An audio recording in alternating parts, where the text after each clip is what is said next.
cammino celeste che incominciamo insieme in questo momento, che ci porta nel nord-est e ci porta addirittura in un santuario caratteristico in provincia di Udine, ad Aiello, dove incontreremo due nostri pellegrini, la signora Erta e il signore Giuseppe. Andiamo insieme con loro.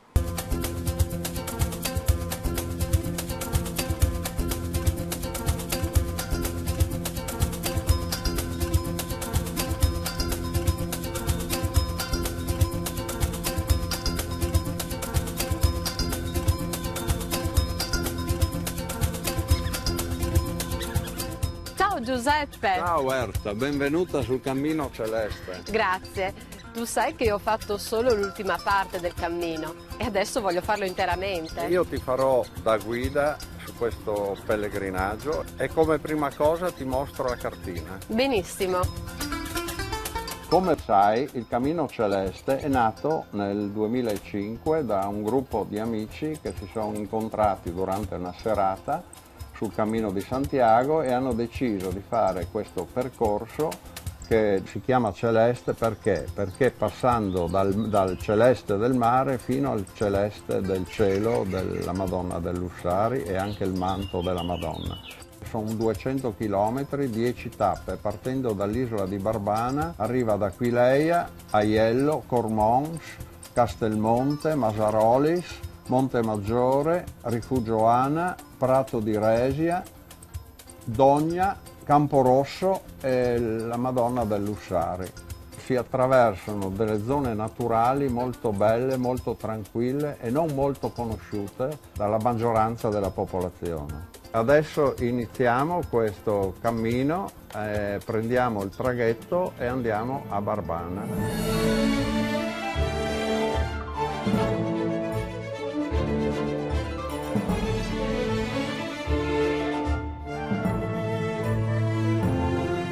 Cari pellegrini, io vi accolgo in questo santuario, nella casa della Madonna di Barbana, per questo percorso che voi iniziate il Cammino Celeste e chiedete l'aiuto e la protezione alla Madonna per questo itinerario.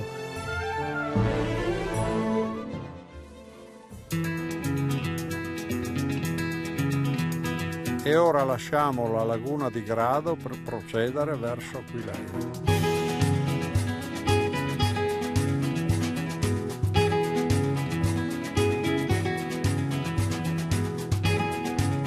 Ho fatto diversi pellegrinaggi, ma il Cammino Celeste mi chiama forse in un modo particolare, anche perché sono friulana e vivo in questa terra che amo tantissimo, e poi mi porta a due santuari, che è Castelmonte e il Lussari, che sono una meraviglia. Arrivare alla meta è una cosa che adesso così non so descrivere, ma ti porta in alto. Faccio parte del gruppo alpino e di conseguenza sono una camminatrice. Il cammino più o meno lo conosco, mi piace perché è una cosa abbastanza spirituale, diciamo, un incontrarsi con se stessi, in certe parole. Trovarsi assieme in comunità, faticando, parlando assieme della gente che magari non conosco, difatti è anche quello che cerco.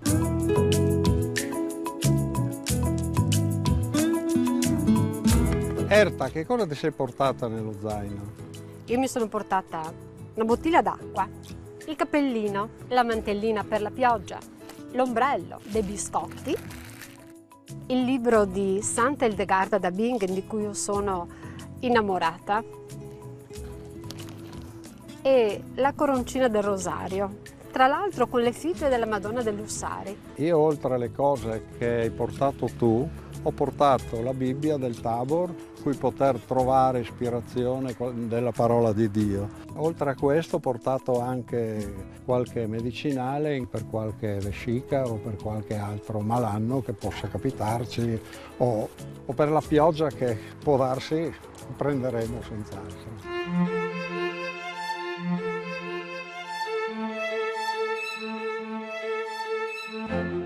Aquileia è un luogo centrale per quanto riguarda il Cammino Celeste, anzi il Cammino Celeste ha anche un altro nome che è Iter Aquileiense, proprio perché la sua origine si trova qui, in questa basilica, che è una basilica che racconta molto di pellegrinaggio, racconta del pellegrinaggio della vita in quanto attraverso l'immagine dei pesci soprattutto si fa riferimento a tutta l'umanità, essere tutti partecipi dello stesso destino, cioè della salvezza attraverso la morte e la resurrezione di Cristo, che viene rappresentata simbolicamente dalla storia di Giona, rappresentata nel IV secolo d.C. Dentro questo meraviglioso mosaico. Ma Aquileia è anche un luogo in cui ricordiamo che i pellegrinaggi avvengono sotto il manto della Madre Maria. Il pellegrino è accolto all'interno di questa basilica dal catino dell'abside medievale del 1031 con Maria, la Madre Assunta, che tiene tra le braccia il bambino, che guarda a coloro che entrano e li invita a camminare nella chiesa e a camminare nella vita. Aquileia è anche un luogo in cui ricordiamo i pellegrini medievali, perché c'è un significativo, suggestivo sacello e che ricorda a tutti gli aquileiesi il Santo Sepolcro, cioè il luogo più importante dei pellegrinaggi cristiani. Guarda caso un luogo in cui non si va a venerare qualcosa che c'è, ma qualcosa che non c'è, cioè si mette la mano dentro e ci si accorge che quella tomba è vuota. Tomba vuota perché? Per il pellegrino cristiano, perché colui che vi era stato deposto non c'è più perché è risuscitato. Ecco, allora Aquileia richiama una storia di annuncio della morte e della resurrezione di Cristo, trasmessa e comunicata attraverso tutti i linguaggi di 2000 anni di storia europea e di storia cristiana.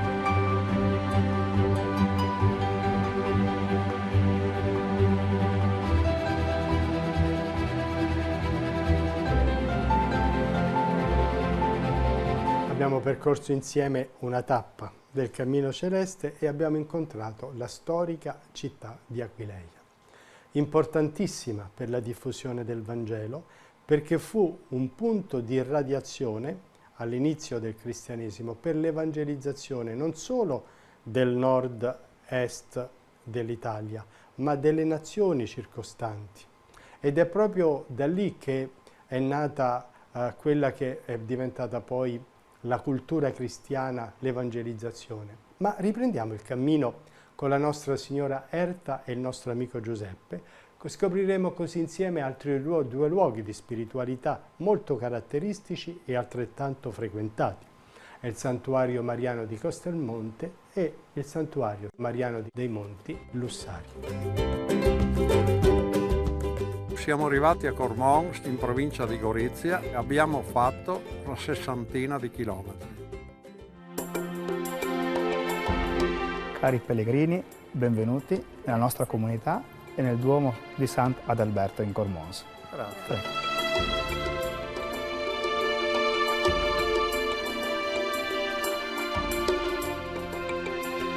Nel vostro cammino celeste voglio regalarvi l'altare maggiore del Duomo di Cormons, un'opera d'arte che comunica tantissimi elementi di fede.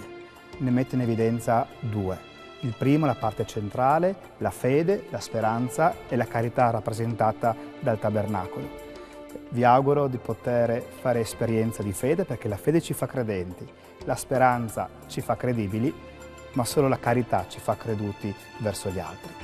Il secondo elemento che voglio regalarvi è San Giacomo, questa statua bellissima del nostro altare maggiore, la sua conchiglia e il suo bastone sono i segni del pellegrino. L'augurio di fare un pellegrinaggio significativo per voi e per gli altri. E ora proseguiamo lungo le colline del Coglio verso Castelmonte.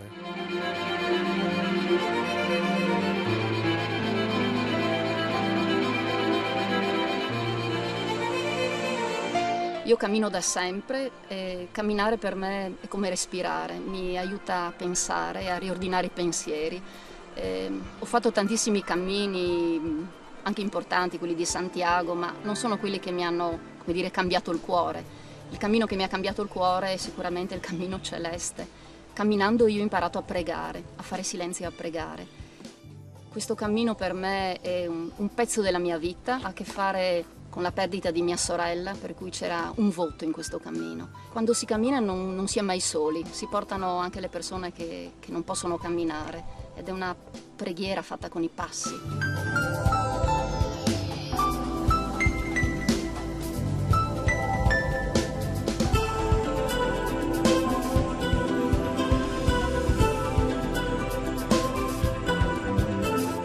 benvenuti in questo luogo Sancta Maria in Monte. È il santuario principale del Friuli e si ritiene addirittura che sia una delle chiese dedicate alla Madonna, luogo di devozione alla Madonna tra i primi del Medioevo.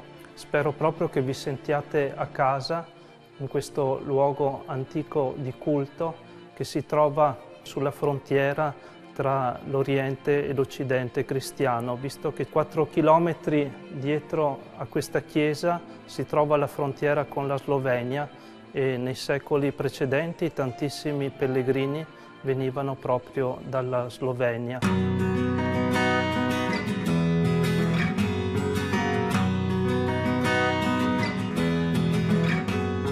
Siamo sul Ponte del Diavolo, attraversiamo il Cividale, proseguiamo lungo il confine verso la Slovenia, verso la nostra meta.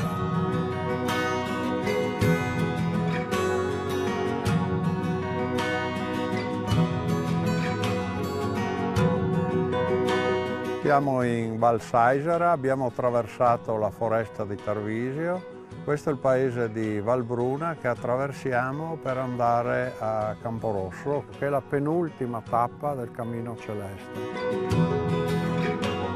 Qui abbiamo il monumento al pellegrino, abbiamo un cerchio in cui c'è il mosaico, la Madonna del Lussari. Questa effigie è costituita da tesserine che sono state scelte nel fiume Isonzo e poi tagliate a mano e costituiscono la colorazione anche del mosaico. Sotto abbiamo la croce patriarcale di Aquileia con l'alfa e l'omega e più sotto abbiamo il pesce che è il logo del Cammino Celeste. Bene, affrontiamo l'ultima salita. D'accordo.